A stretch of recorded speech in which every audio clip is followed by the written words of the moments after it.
Sports View London Boxing News from the capital city here with Scott Quigg. Scott just had the first press conference announced your fight with Carl Frampton. How are you feeling after that exchange of words? It's good, the first press conference done, and I enjoyed it.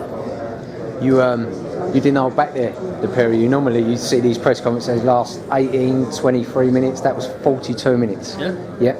Listen, the fights. This is a big fight.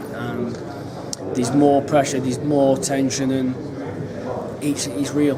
You know, and there's a bit of needle from both sides, and it's going to make for an exciting, fun couple of days. The confidence that you have, that yourself and your trainer Joe Gallagher spoke about at the head table there about stopping Carl Frampton early. What do you base that confidence on? I think the fight I could beat him on points, or I could stop him early, stop him late. It all depends on how the fight unfolds. But I do believe if he makes the same mistakes as he did last time, or them openings are there, I will exploit him early. The lack of your amateur pedigree and the fact that Carl had quite a... It was just going to lead on to... Do you think that's levelling out now? You've levelled out at the right spot. Yeah, I mean, when he was amateur boxing was a lot different to play. It was point scoring. Don't get me wrong, now it's more closer to the professional rank. So then you would say, if that was the case, then you could argue that the amateur pedigree could be a factor. But at this minute, no. When he was amateur, it's not a factor. People forget I had 70 odd Thai boxing fights, only losing one. So the amount of time he's been in the ring, I've been in the ring. So his experience being in the ring, and also I've had more professional fights. But other than that, I'm always educating myself and trying to improve all the time. The last 8 years I've been going to America every year, training with Freddie Roach and sparring out of camp and sparring with fighters over there to gain the experience that I did like through not having a big long amateur pedigree. But even if I did have a long amateur pedigree, I'd still be going to America because I want to be as good as I can possibly be and be the best I can. Do you think in any way, shape or form they're taking you lightly, Scott, in this fight? No, I don't think so. I think after my last performance, they try and play it down that they're soft from Kiko Martinez, but they're going to do that. They're not going to give me a whole credit for you beat this, you beat a prime Kiko Martinez.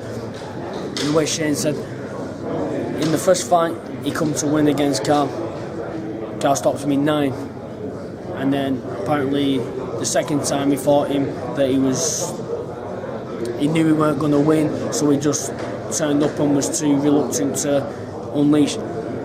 When he fought me, Shane's own words were he believed he could win.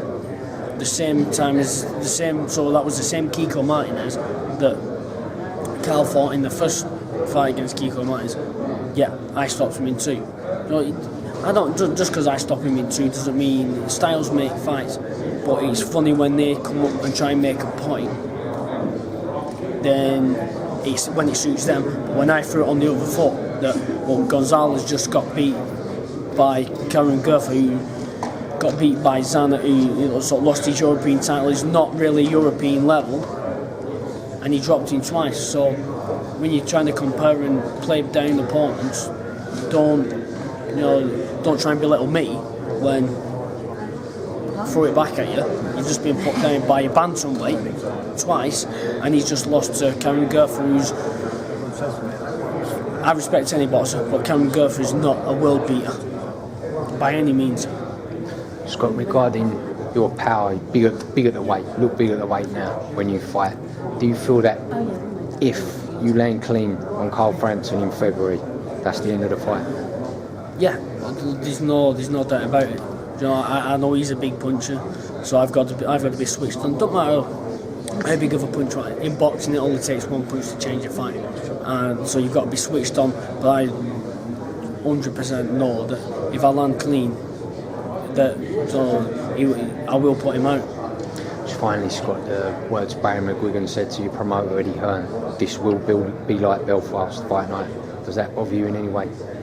Not in the slightest. I remember going over watching Frampton fight Avalos, and when Avalos was walking to the ring, I turned around to the guy who was with me and said, I wish it were me walking to this ring. When he was getting booed, and that doesn't matter. When you're in that ring, it doesn't matter what's happening outside. As long as you're that type of person, which me, it wouldn't bother me in the slightest. I'd thrive off it, and I'd keep my cool, and I'd stick to what I'm being told.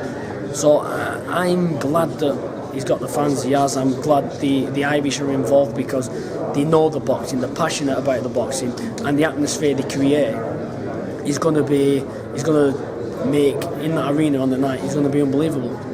Scott Quigg, thank you for your time. Much appreciated.